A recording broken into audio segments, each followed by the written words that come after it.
Di one on one pastinya pertanyaan langsung ke inti permasalahan. Sekarang kita akan berbicara soal bansos. Ini begitu ramai, mulai dari isu politisi mempolitisir bansos, bahkan juga ada kepala daerah yang dianggap tidak dilibatkan dalam bansos, atau juga pembahasan soal bansos tapi tidak bertanya kepada paslon 02. Seperti apa? Ini dia.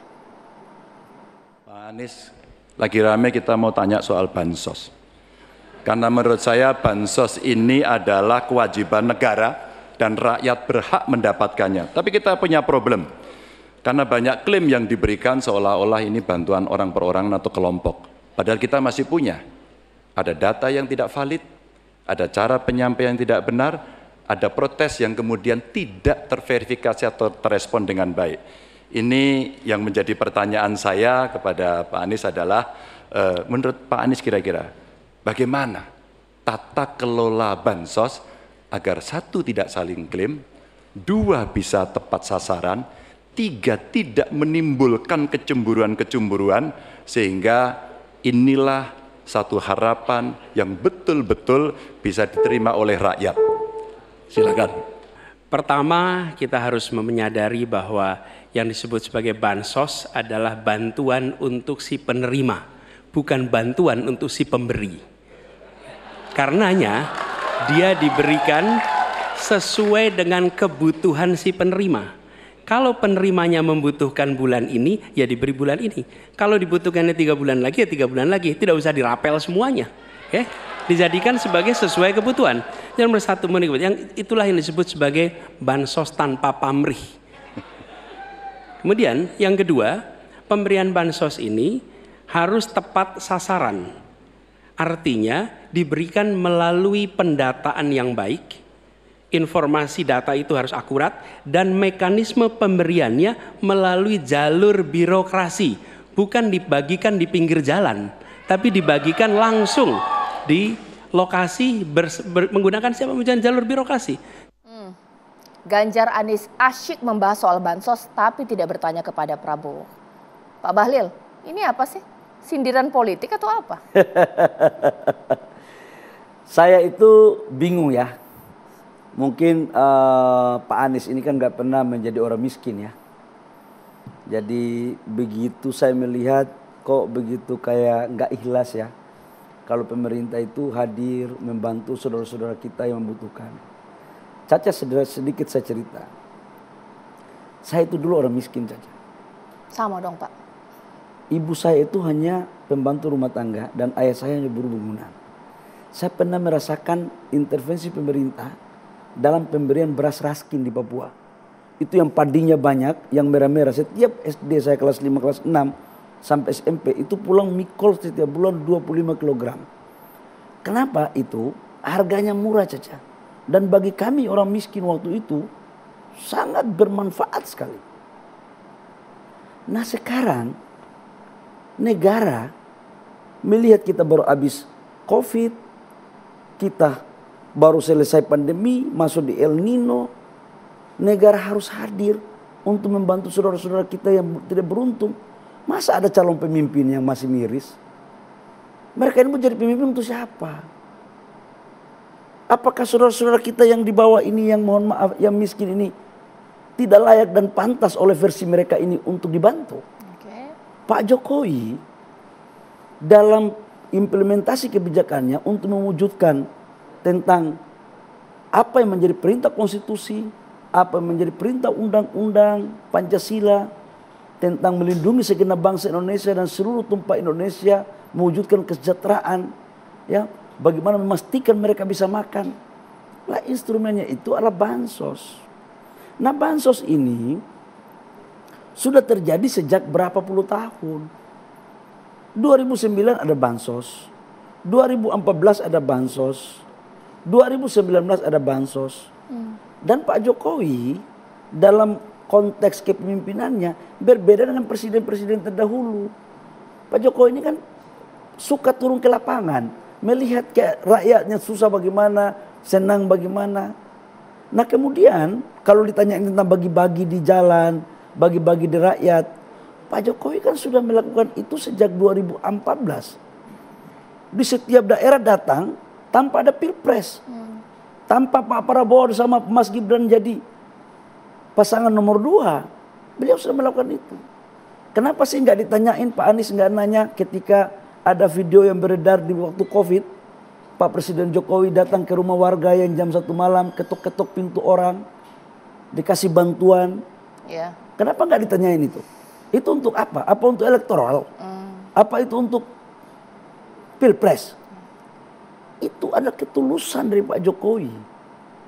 Itulah keikhlasan, itulah kepedulian. Sebagai presiden yang mengerti betul tentang persoalan-persoalan rakyatnya.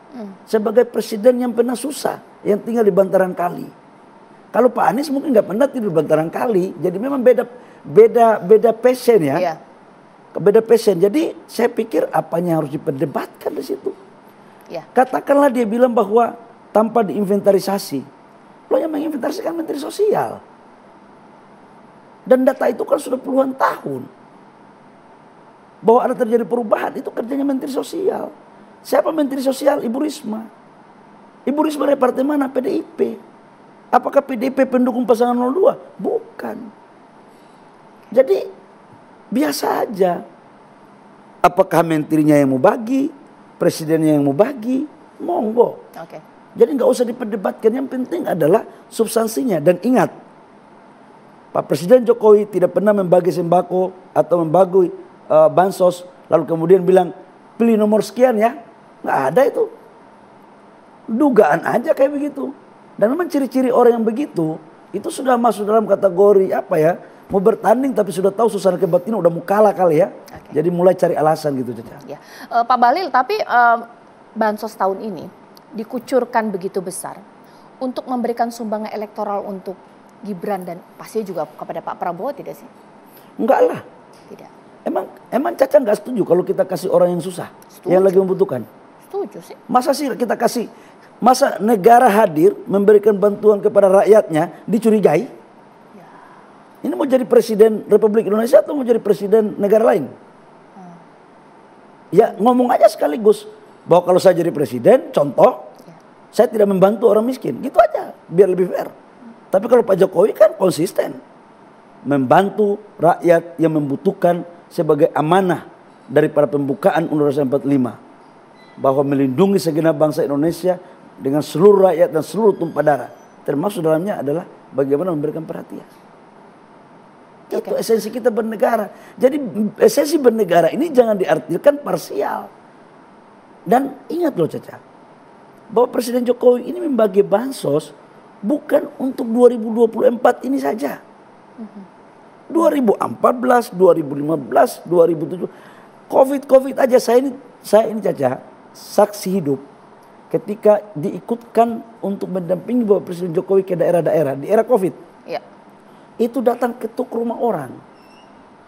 Jam 12, jam 1, jam 11 Caca.